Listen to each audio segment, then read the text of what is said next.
Well, good afternoon, everyone, and welcome to the Fergus Falls Area Chamber of Commerce Meet the Candidates. I'm Lisa Workman, the president of the Fergus Falls Area Chamber of Commerce, where our mission is to serve as the lead advocate and resource for our memberships and to create partnerships that foster a healthy business community. Today's questions will focus on those issues that impact our local business community. Please welcome our candidates for Senate District 9, Jordan Rasmussen and Cornell Walker, and candidates for House of Representative District 9A, Jeff Becker and Nancy Jost. I'd like to introduce our moderator today, Dave Bishop, Fergus Falls Chamber of Commerce board member and news director for Layton Broadcasting. With that, we'll turn it over to Dave. Thank you, Lisa. The candidate form policy of the Fergus Falls Area Chamber of Commerce states the chamber may elect to host a candidate forum during an election year. Forums may be held for the offices at the city, county, school board, state, or federal level. Candidates who have filed with the city of Fergus Falls, Ottertail County, Fergus Falls School District, or Secretary of State's office, and whose names will be published on the official ballot will be invited to participate in the forums. The forum will be held whether or not any or all candidates have confirmed their participation. Today's forum is for candidates running for the Minnesota State Legislature who have met that criteria. We will follow a question and answer format today. Each candidate will have up to 90 seconds to respond to each question. The yellow flag will be shown when 15 seconds remain, and a red flag indicates that your time has ended. We will rotate the order in which the questions are answered. This is not a debate, and questions will not be taken from the audience, and we appreciate respectful behavior. So let's start with the opening statements. Spend up to 2 minutes telling us about yourself and why you're running for the Minnesota Legislature. Given that the Chamber is a business organization, tell us specifically about your connection to local business community or any business background. Let's start with Jordan Rasmussen. Great, thank you. And first off, thank you to Lisa and the Fergus Falls Chamber for hosting this candidate forum. Also, thank you to my fellow candidates for participating. I'm also a member of the Fergus Falls Chamber, and so it's especially a privilege to be here today. My name is Jordan Rasmussen, and I live in Fergus Falls with my wife, Emma, and our families have lived here in Ottertail County for 6 generations. I currently serve in the Minnesota House of Representatives and am the Republican candidate for Senate District 9. Outside the legislature, my work is helping businesses and entrepreneurs be successful. I work with them to improve operations and decide whether or not to make investments and help them grow their business.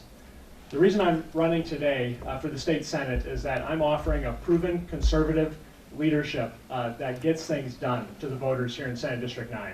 And I'm proud of, over the last 2 years, of having a record of getting results. Been able to pass a number of bipartisan bills that help our constituents in our area, from expanding access to mental health care, expanding high-speed internet, and also working on rural development projects. I'm really proud of the work that we've been able to do together as a community. And I've also been honored for the last 2 years to be voted the best elected official here in Ottertail County for my work serving down at the legislature. For me, our top 2 priorities when we gavel in January, and as your next state senator, will be permanent tax relief for Minnesotans. Inflation is a huge issue that I hear about on the campaign trail. We need to eliminate the state tax on Social Security, and we also need to reduce income tax. Second, we need to ensure that everyone feels safe in our communities and that law enforcement has the resources that they need to keep us safe. And I'm honored to be endorsed by the Minnesota Police and Peace Officers Association for my work on public safety. So I look forward to the conversation here today, and thank you for participating in this important process. And I'd be honored to have your vote on November 8th. Next up, Cornell Walker. My name is Cornell Walker. I am a 42-year trial lawyer and a trained mediator.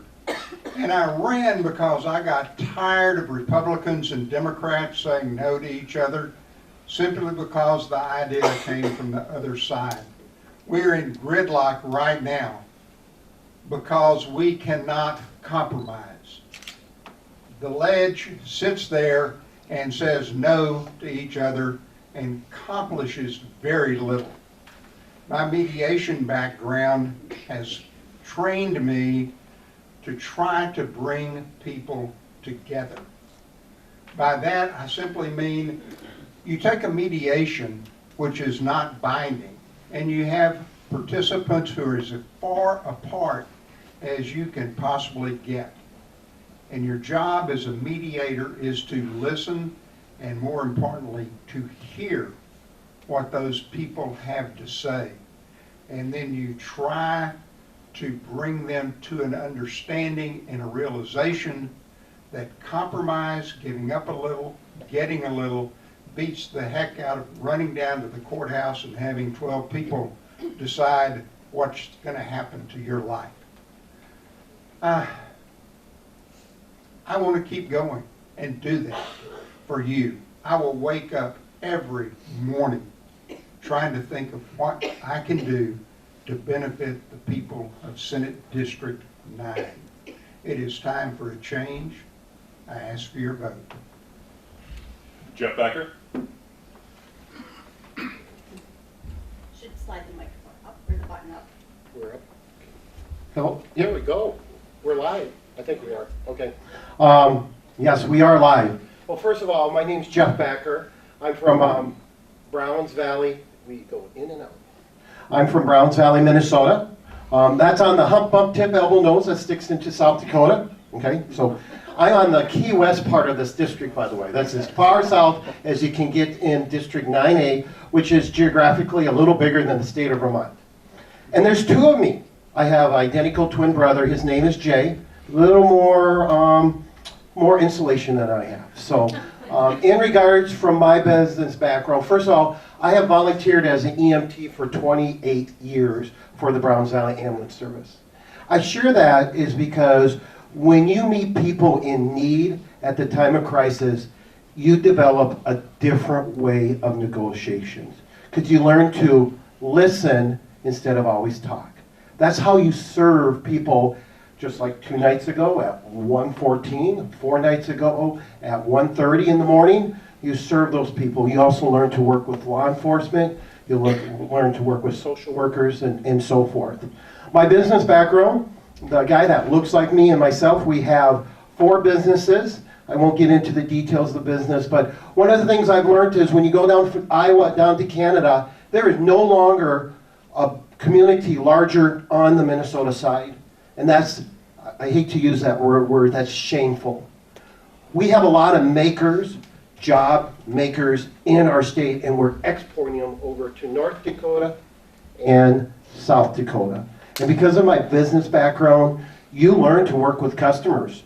And that's how you learn to work with people in all of Minnesota. In the House, there's 134 of us.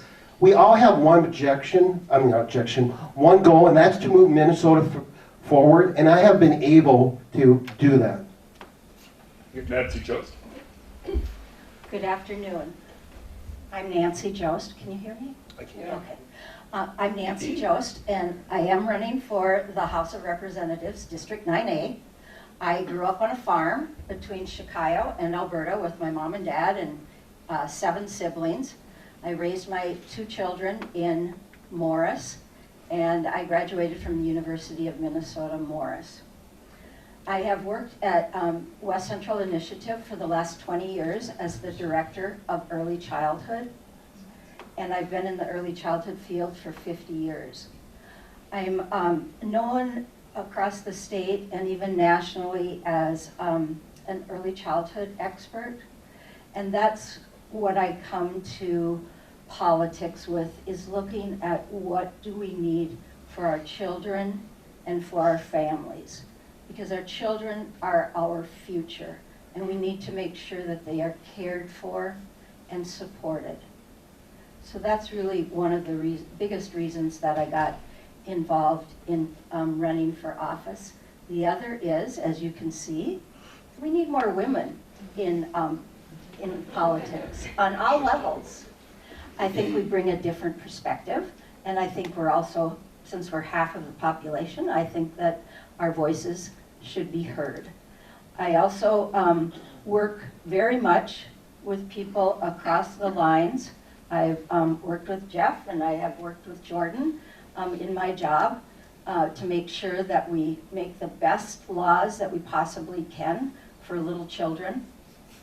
And I also think it's important for us to think about the elderly our environment, and bringing a rural perspective to all of those issues. And I hope that you will vote for me on November 8th, if not before. Thank you. Well, let's get to the questions. First, tell us your view of Minnesota's economy and our business competitiveness, especially since we border North and South Dakota. You have 90 seconds to respond. Let's start with Cornell. Well, we've got a historic $10 billion surplus.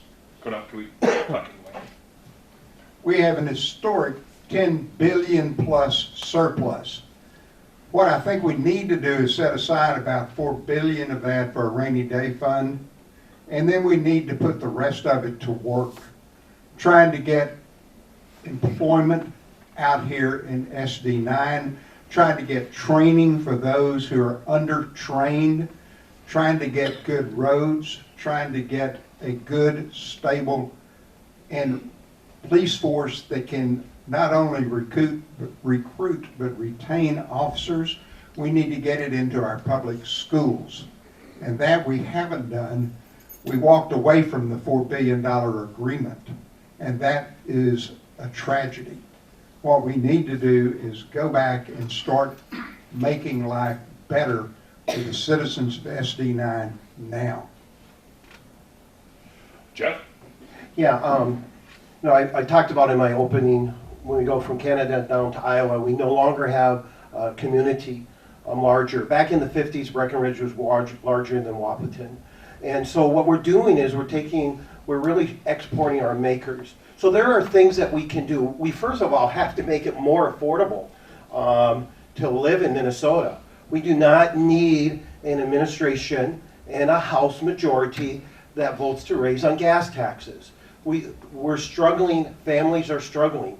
That's just common sense. We also need to lower our income tax. It is so important for individuals. All of you out here know how to spend your money better than government. Unfortunately, we just saw a situation where we have $250 million feeding the future fraud scenario that has happened. That's our money. And so government, when you have a $10 billion surplus, that means someone's collecting too much money. That means we individuals, if you're a sole proprietorship, because this is a chamber event, so business, if you're a sole proprietorship, if you're a corporation, if you're an ag person, we need to make it reward people to take those risks. And regulations, I have been fighting regulations for years for our landowners with the agencies. So those are just some tips that I would share. Nancy? I think the best way to make us competitive, and I would say economists agree with this, is to start in early childhood. The brain develops the most it will ever develop in the first 3 years of life. And so if we don't care for and help build the brains of little children, we will not have a good workforce. We will not have good citizens. So we need to make sure that if we're really competitive, we start with little children, making sure that they are in loving, safe environments, that their brains are, we are building their brains to make them, help them make the most that they are going to in their lifetime. We want to make sure that they thrive and become the best citizens we possibly can have. And I think if we start there, that's the best place to start. I think our most important resources are people. I go to businesses sometimes, and there aren't enough people working, and they aren't open because there's no one to work. So we really have to look at people when we make laws, and that's what I intend to do. Thank you. Jordan? I think to improve the business environment here in Minnesota, we have to look at permanent tax relief, and that's my #1 priority. We have a budget surplus, a record budget surplus, and that shows that we are overtaxing Minnesotans. And especially with the record inflation that we're seeing at the grocery store and at the gas pump, we need to get that money back to taxpayers in permanent tax relief. That's why in the House I authored the bill to eliminate the tax on Social Security. Minnesota is one of only a handful of states in the country that still taxes Social Security, and none of our surrounding states do. So we lose a lot of seniors and people to those other states. Second, I also proposed what would be the largest income tax cut in Minnesota history. It would be about $1,000 per family per year in permanent tax relief that they could use to go towards their family's bills. And I was out door knocking and talked to a woman in Brandon yesterday who's retired and on fixed income, and her biggest concern is how she can make ends meet with rising costs and inflation. And we have to hear that from the voters out there that are having to pay more and more for the same goods and services and seeing their purchasing power and their retirement savings being eroded. And so my number one priority is reducing the cost of living, providing permanent tax relief for Minnesotans, and making sure that Minnesota becomes a more competitive place moving forward. And that's why I'm honored to be endorsed by the Minnesota Chamber of Commerce, Minnesota Farm Bureau, the NFIB. Even a couple different trade unions have come and endorsed my campaign because they trust me to fight inflation and to make sure that Minnesota is a good place to have a job. Attracting and retaining workers is a top priority and challenge for businesses in the Fergus Falls area. Employers are increasing wages, investing in training, creating flexible work schedules, supporting housing and childcare to retain their workforce. What strategies or ideas would you support to help employers conquer the workforce challenge? And if there's any cost, how would you fund it? Let's start with Jeff. Yeah, thank you. As a business owner, job creator, we're wrestling around with the same thing right now. So we have to make it, first of all, it's not rocket scientist, folks, as we all are aware of. You got to make it, first of all, reward people to do an action you want them to do is work. Unfortunately, over the last 2 years, we have rewarded individuals not to work. Even, I understand it, we have difficult times, but at the end of the day, everybody still wants services. I remember the March of 2020, the first run that had, I'm a volunteer EMT, and I was the first one on the COVID run in our community. I don't look very good in a banana suit, by the way. Anyway, and I share that because I serve as an EMT in all circumstances, just like a lot of our service individuals across the country. So, but we have to allow business owners to be creative. We also have to allow to be able to keep people who work in Minnesota keep more of their money. Fargo's larger than Moorhead for a reason. More people live on there, and so forth. There's many people that, a business owner in Browns Valley, and a pretty substantial one, just moved over to South Dakota. Why? And other people are moving? Because no income tax. They can keep more of their hard-earned money, and then they spend that. Real quick, I teach the release time for our church. 7 of the 8 kids are from South Dakota. And I'm done. Thank you. Appreciate your help, okay? I'll try to help you anytime. I'll appreciate it. Thank you. I will help you too. So I think one of the things that we really need to work on is childcare, because many of the reasons, or one of the biggest reasons that people don't go to work is because they either cannot afford childcare, they can't find it, or sometimes they don't make enough money to work and afford the childcare. And so I think we have to look at different ways to provide childcare and to make it affordable for people. I also think we need to make trainings available for businesses. If they have a certain skill that they need, then we need to be able to provide that training. And I think if you ask most businesses, it's not that we can't educate people on the skills that they need for that. It's often those soft skills that are lacking. And again, if you look at early childhood and children 0 to 18, that's when we instill those values of working. And so we have to look at things not for just what's the problem today, but how do we look at it into the future to solve that problem. And so I think we need a long look at things, not just how do we fix it today. Jordan. Just last week, I was talking with a large employer here in town, and they said that their biggest barrier to growing their business and even taking more customer orders was finding a qualified workforce to work here. And so this needs to be a focus if we care about growing Minnesota's economy, and especially having thriving rural economies out here in our area. Again, I think one of the biggest things that we can do to attract the talented workforce that we need is to have permanent tax relief and to be more competitive with other states. I think it's important to note that Democrats just this last year down at the legislature proposed increasing Minnesota's income tax and also Minnesota's gas tax. Those were initiatives that I opposed, and that's why I support having permanent tax relief for Minnesotans so that they can keep more of their paycheck, and so when they're working here, they're earning more and taking more home. Second, a big bill that I'm proud to have chief authored and got passed this last session was the Broadband line extension bill. I worked on this with Otter Tail County and the Minnesota Chamber to make sure that we're leveraging federal funding to extend broadband out to everywhere in greater Minnesota, especially in this district, and to make sure that people have access to broadband for the jobs of the future and to attract them to our area. Then lastly, I've been working with our technical colleges to make sure that we're investing in high demand programs such as meat cutting and other things that will keep jobs in our area and provide more opportunities for the local economy. Cornell?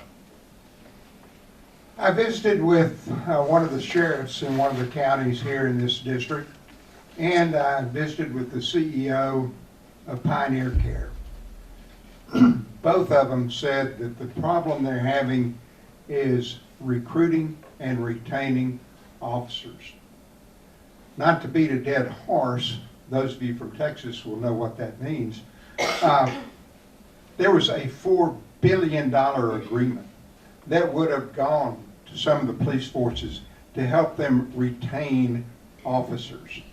It would have gone to the CNAs at Pioneer Care and other facilities that would allow them to make as much money as they can get stacking shelves at Walmart. The CNAs at Pioneer Care make less money than people shelving goods at Walmart. And what did we do? We had an agreement in the legislature by the governor and by the Senate to spend that $4 billion, part of which would have been here in SD9. And they walked away from it. I will not walk away from it. I will try to make sure you get the money that you deserve. For the last several years, there have been proposals at the legislature to mandate paid leave and other workplace benefits. Do you believe that the state should play a role when it comes to private sector workforce benefits and wages? Explain why or why not. Nancy, please begin. I do believe in paid family leave. As a woman who's had 2 children, it's very difficult and not good for the children or the parents to have to go back to work within a week or 2 after you have a child. I think in our state and in our country, we really need to look at our most precious resource, which is our people. We have to make sure that our people are taken care of. And when and I don't mean that we are paying for everything of someone's, but I think we need to care for people, support people, so they can be the best that they possibly can be. And I think when we do that, we have better workers. So yes, I believe in paid family leave. I believe in helping others. When I was a young mother, I was low income and hardly paid any taxes. And when I first started making enough money to pay taxes, I was so excited because I could help other people with the money that I put into taxes. To me, paying taxes is a privilege. And I am proud to pay taxes because it helps others. And I think that's a very important thing. Jordan? So I think it's important for folks to understand that the paid family leave proposal that the Democrats have put forward in the legislature would be $1 billion payroll tax on Minnesota's businesses and employers. It would also mandate a one-size-fits-all approach to all Minnesota businesses. And so that is a proposal that I do not support. However, I worked with Senator Julia Coleman to come up with an alternative proposal, a private sector-driven approach that we both introduced this last session, and it would allow, with no mandate, it would allow businesses of any size to go and offer and receive an insurance product that would provide paid family leave to their employees. It offers a lot more flexibility than the Democrats' proposal, where they can pick what types of benefits that they would like included. And this proposal that Senator Coleman and I put forward, it was supported by the Minnesota Chamber of Commerce, it was supported by NFIB. We worked with the business community to put together this proposal, and it actually has received bipartisan support in the Minnesota Senate and in other legislatures across the country, and it's something that I want to continue working on and getting done in the Minnesota Senate.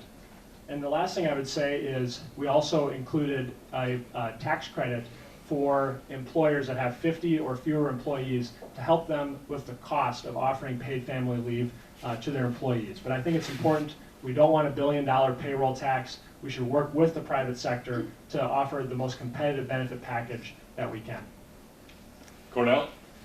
I think I'm the only one here who's worked for an insurance company. I could be wrong, but the last 6 years of my career, I tried cases for an insurance company. Insurance companies do not give one bit of concern, have no concern for you or me or anyone else. The company which I tried cases for fired a whole slew of people. And in its place, they built their CEO a $3 million bathroom in his office. I am all for paid family leave.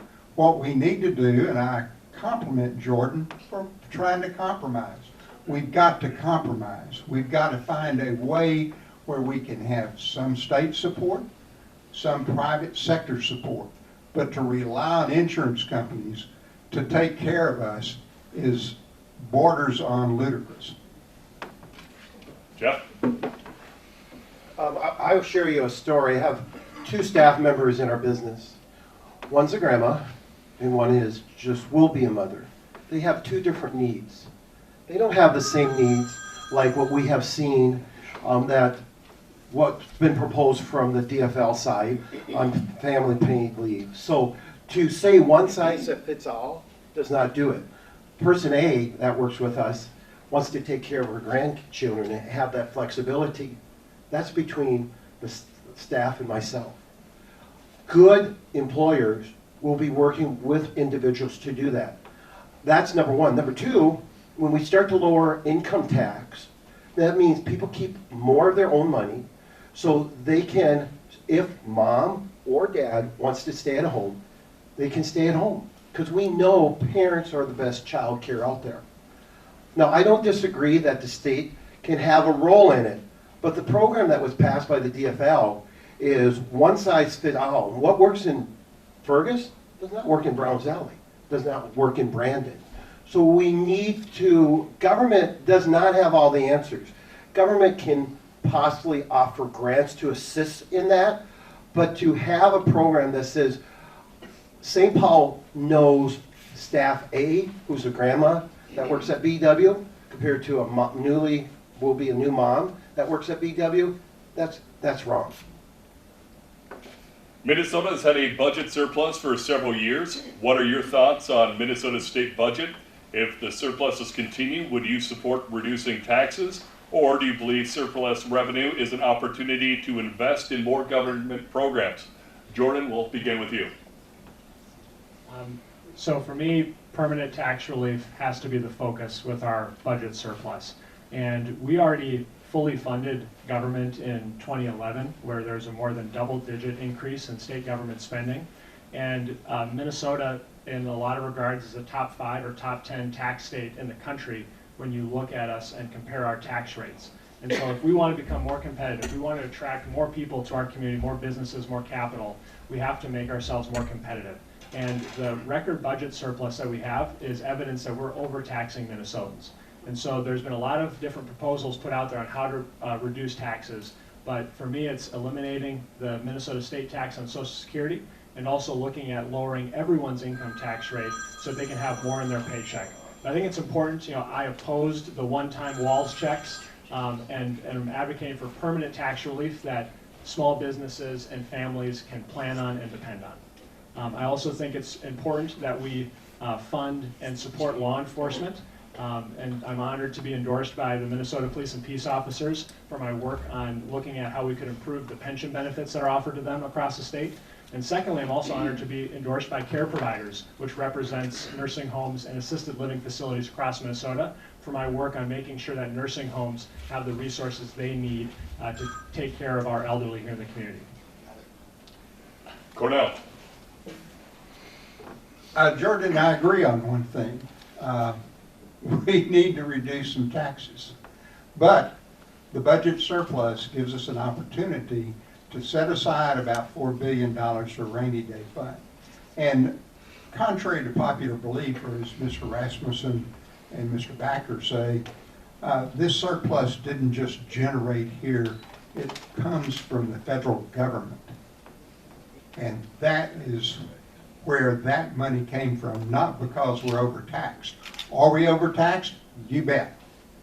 I was stunned moving from Texas to here and finding out how much taxes were. I started to ask Jane, can we move back? I love it here though, but we've got to cut entirely, in my opinion, Social Security taxes.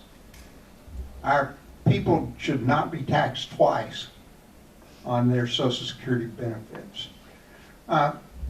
We've got a lot of room to compromise, and that's what I'm about, trying to compromise. We need to compromise so that we get some tax relief, so that we benefit and build programs, and we retain and pay our workers. Thank you. Jeff. Just want to remind my good friend to the right of me is that the federal government is us, okay? So they get their revenue by printing money, that's a whole different story, and from overtaxing us. So that money is our money. I think you've heard me loud and clear. We need to give the money back to us, we the people, because we know how to use our money better than the government. We just saw $250 million fraud for feeding our future, and our indications right now is that there was people in the administration that knew about it. That's wasteful. One of the other things we talked about, should we invest in something? Absolutely. As an EMS, I've been working on this. We are still EMS, law enforcement, and fire. A lot of us smaller, greater Minnesota agencies are still running radios from 2005. When you guys call 911 in Browns Valley, you get to see me, good, bad, or either way, or none different. You want to see me when you're calling 911 and if I'm on call. But if I cannot properly communicate with my other colleagues in the field, especially law enforcement, because we need law enforcement, that's something the public needs to invest in, not violent interrupters down in St. Paul that want to hug people, okay? I'm sorry. We need to support law enforcement. We need to make an investment so when someone dials 911, and I'm done. Have everyone use this microphone, Yeah. please? There you go. I think my voice carries it.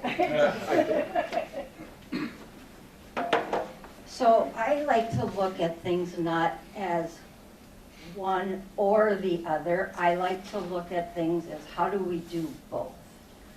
So I don't think it's a matter of not spending more money or not having more taxes. I think we're taxed enough. I think we need to be taxed fairly. There's probably wealthy millionaires that could pay more taxes. But I do not think taxes are a bad thing. Minnesota is a really wonderful state to live in because we do pay taxes. We have wonderful roads and schools and libraries and all those services that we need. So I do not understand the idea that paying taxes is a bad thing. Now, do I think we should pay more taxes than we can afford? No.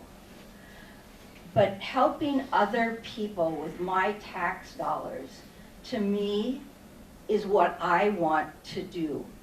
Because in order for Minnesota to be the best state it can, and people to thrive, we have to have taxes. Taxes are just the way our governments make roads, bridges, and all of those other infrastructure pieces. Well, let's get a little more specific on a Minnesota tax policy. Our corporate tax rate is 9.8%. It's the third highest in the nation. We have 4 individual income tax rates, and many small businesses pay taxes as a pass-through entities. Also, COVID-related business grants were, and then later were not, considered taxable income at the state level, while exempt at the federal level. Would you support lowering taxes on businesses or conforming with the feds? Tell us what you could do to improve Minnesota's tax competitiveness. Cornell.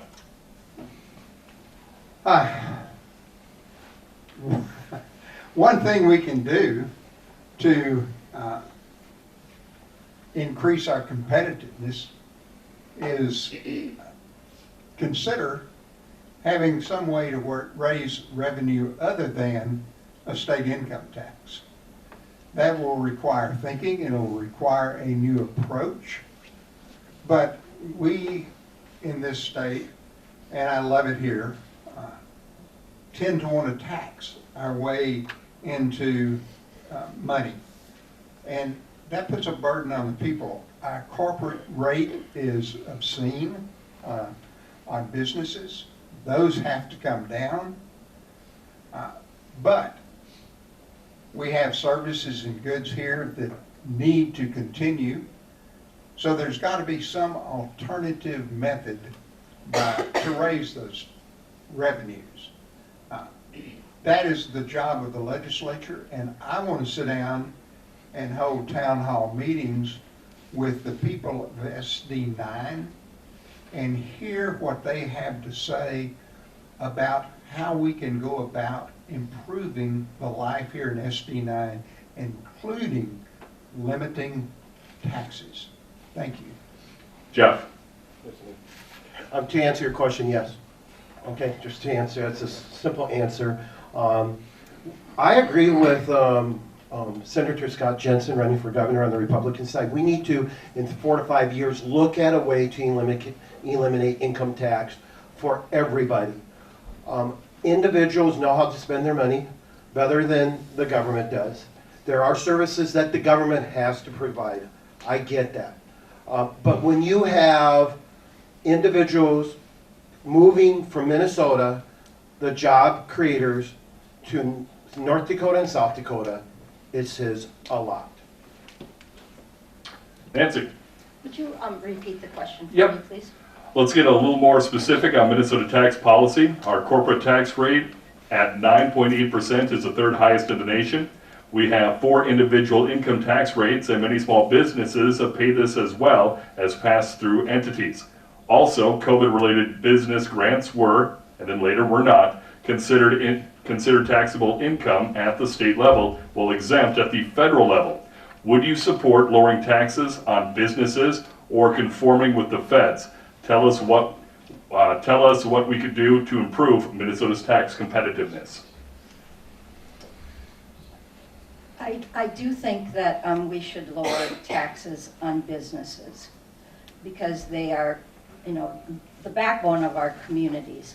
But I also think we have to look at, when we're looking at our state, when we're looking at our communities, how do we all work together to make sure this is the best place to live?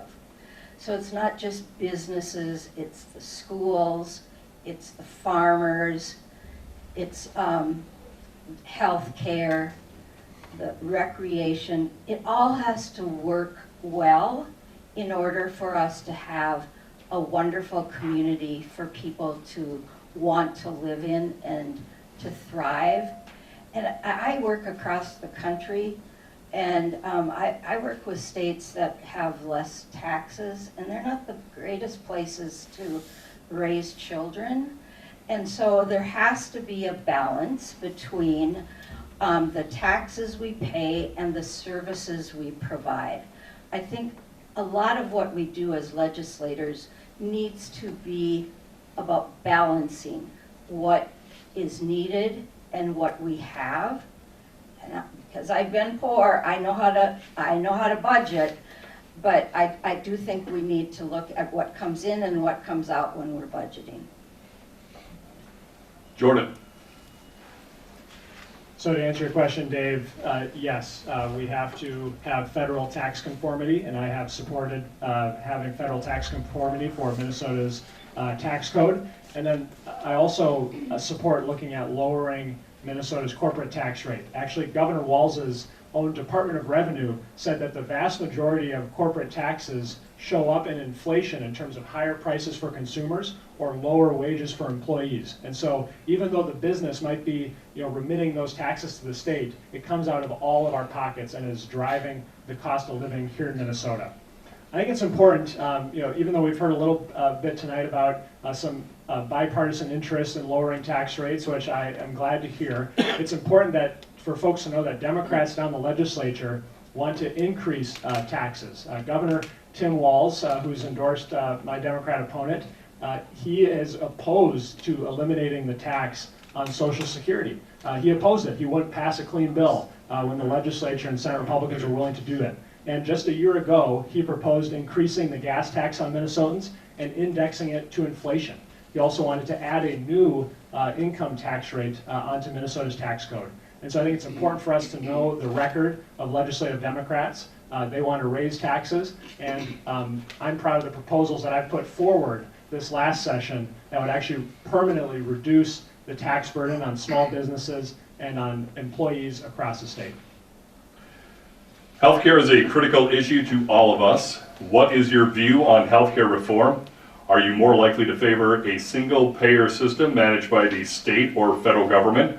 Or should we create a competitive marketplace allowing individuals and businesses to design plans based on their needs? Jeff, if you could answer first. Yeah, thank you. We need more of a market-driven. Let me share with you, I serve on Health and Human Service at the Capitol. I've done that now for 8 years. Let's talk about critical access hospitals in greater Minnesota. Those critical access hospitals, Elbow Lake, Wheaton, Morris, Breckenridge, Fergus Falls, generally run on a margin of about 1.5 to maybe at best 2%. Some of them are only at a 0.5% margin.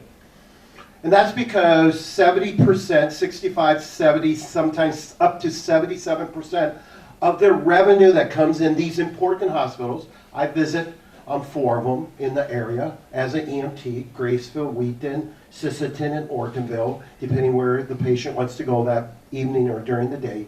But they're running on a tight margins because most of those individuals are in Medicaid or Medicare, some single pay government program. If we go to 100% single pay, you don't have to be a rocket scientist and a business person.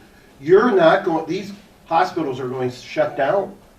When I was campaigning in 2016, the most vicious, and they were nice people, they were so upset that they received their increase of their insurance premium, because that was the time that Obamacare started to kick in 2016. Minnesota had the best program. So single pay don't work, it means you won't get health care. Nancy. I am for single payer system.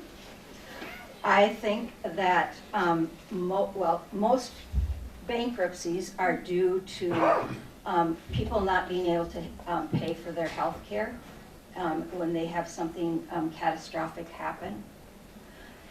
I don't understand why we have to have fundraisers to have help people pay for their health bills.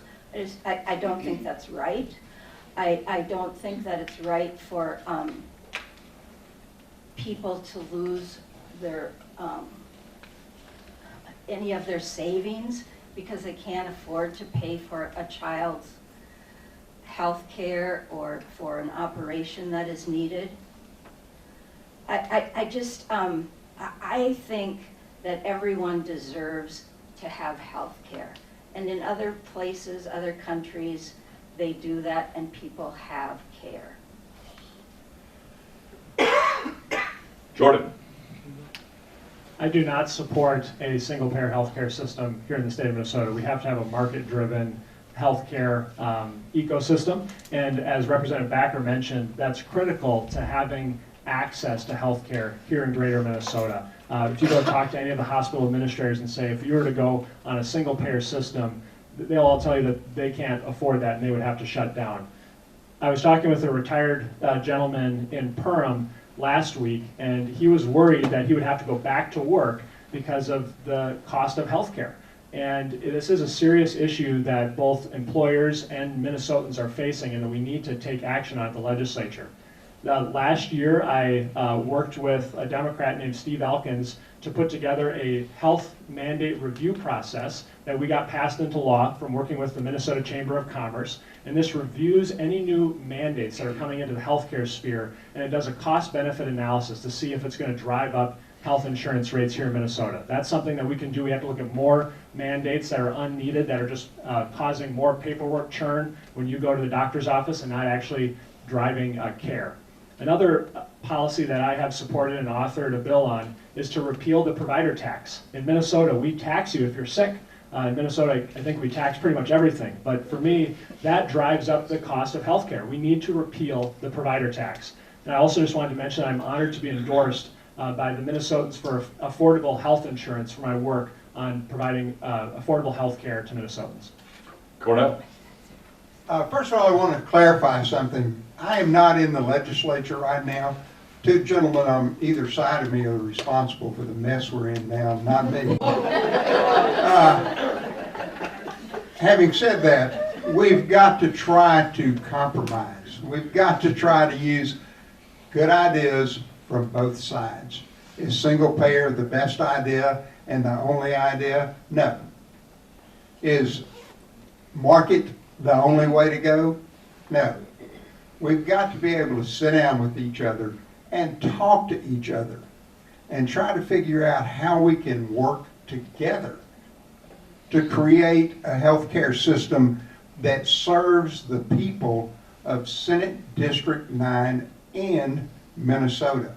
And that's why I am doing a listening campaign, and that's why I want to cross the aisle, speak with Republicans, and start compromising, and let's see if we can move forward and get out of gridlock.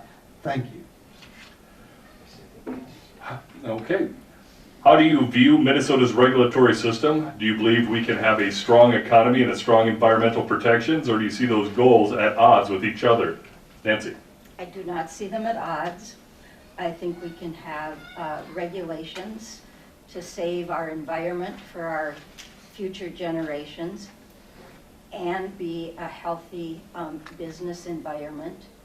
So no, I think that again, there's balance, always balance. And I would like to also say that I have strong opinions about things that might be different than Jeff's. But I really do love to hear what Jeff and Republicans have to say, because I think when we go to the legislature, we need to hear all of those different opinions. That's how we get to the best solutions. And so, you know, I just think besides compromising, we have to listen to each other, because we do have valid points on both sides, and we really have to work together. I just think balancing, balance is just a really good word, I think. Jordan.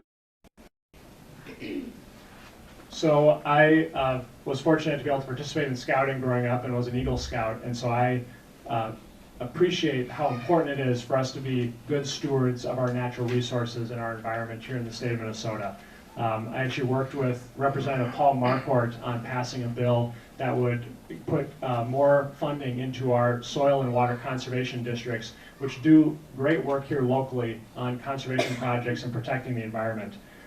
All that being said, Minnesota's regulatory process and our permitting process is driving business and opportunities away. And I was actually just talking with a business leader this summer who's been working on a project looking to invest in our region, and he's concerned that the timing and the uncertainty around the permitting process to move that project forward could prevent him from getting the financing needed to get this project off the ground. If you look at some major projects such as Line 3, it took years and years and years of going through the review process before they finally got their permits to go build. And so we need to roll back these unnecessary regulations. We need to do a cost-benefit analysis. And one thing that I just also want to mention is that I'm opposed to Governor Walz's California CARS mandate. I think this is just going to drive up the cost for consumers here in Minnesota, and it is an example of a bad policy that isn't actually going to improve our local environment. Cornell? During college, I worked one summer for Tennessee Oil and Gas, known as Tenneco. And they have this big rubber ball they force down the lines and test for leaks. And guess what? We need to have regulations to control whether it's Line 3 or any other government or private business enterprise. Because coming from Texas in the oil and gas industry, pipelines leak. You can't prevent it. There's no way to prevent it. All you're going to do is end up cleaning it. So we here in Minnesota have a pristine, or hope to have a pristine environment. I am all for doing whatever we can to have clean rivers, clean lakes, and clean air. Our tourist industry thrives on that. Our farmers thrive on that. And we as citizens of this state will thrive on that. And I'm for any way we can get there that improves the environment. Thank you. Jeff? Yeah, unfortunately, when you have a lot of regulations, you have a lot of attorneys. And attorneys are not always the best. Now, I'm not going to classify you as a bad person like you just did with me. But the fact is two can play at this game. A bad person? Well, yeah, that's what you implied. But on the serious note, I'm serious about more regulations mean you get more attorneys involved, and attorneys are not always the answer to the game. I've been a rep for four terms. Farmers are the best stewards of the land. Not some bureaucrat in St. Paul, not some attorney that loves to hug trees. These people, that's their livelihood, that's their generation. And yes, you can build pipelines safely. When we have to export minerals from China, South Africa, that uses children as slave labor, that's shameful, period. And to say that we're more environmentally friendly because we're enslaving children across the seas is ridiculous. You can do both. Minnesotans have a wonderful tradition of using good resources, and Texans too, okay? Good resources, using our resources and doing it the right way. Let's do it the right way. We have a rich nickel and copper resource up here. Both sides of the aisle want more electric vehicles. That's a different debate. We can do it right up here instead of hurting children across the pond. Nancy will be the first one, so. Who's next? Nancy. And at this time, each candidate will have 2 minutes for closing remarks, in which they may include any additional information about questions asked, as well as the reasons people should support them. We will go in reverse order from the opening statements. Nancy, can you get us started? Well, thank you all for being here this evening, or this afternoon, I guess. And I would like to say that I don't think government is a bad thing. In fact, I want to be a part of government. I'm always curious why people want to be in government and don't like government, but I think government is here to serve the people. We are the government. And so when I go to when and if I am elected to go to the legislature, I hope to really think about what it is we're doing, look at what research says is the best thing, I also like to listen to people who have been doing the work. I do a lot of work with child care providers. I would never make laws that affect them without talking with them. I think that's important as a legislator.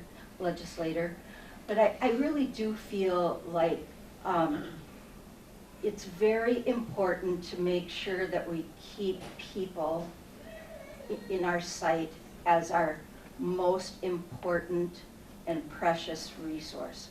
So we have to take care of our people before we take care of anything else. Thank you. Jeff? You know, there's a saying, people don't care how much you know until they know how much you care. And that's why we have 2 ears and 1 mouth. We are servants. None of us, whoever gets elected up here, will be perfect. My wife knows that, okay, from me. My brother knows that too. But I think the experience that I have is volunteering as an EMT for 28 years. And I'm not here to toot my horn, but the fact is you don't volunteer if you don't want to help people. You don't serve it. Well, there are some people that may not serve as a rep for the people. That's me. That's who I am. As a business owner, you're not successful if you don't serve the customers. And you're surely not successful if you don't listen to your staff and work along with them with their needs and so forth. So I believe, because of my service background, that's why I think I would serve District 9A the best. Thank you. And I would ask for your vote. Cornell? I'm proud that I was a trial lawyer, trying over 200 jury trials, but I'm proudest still of being a mediator.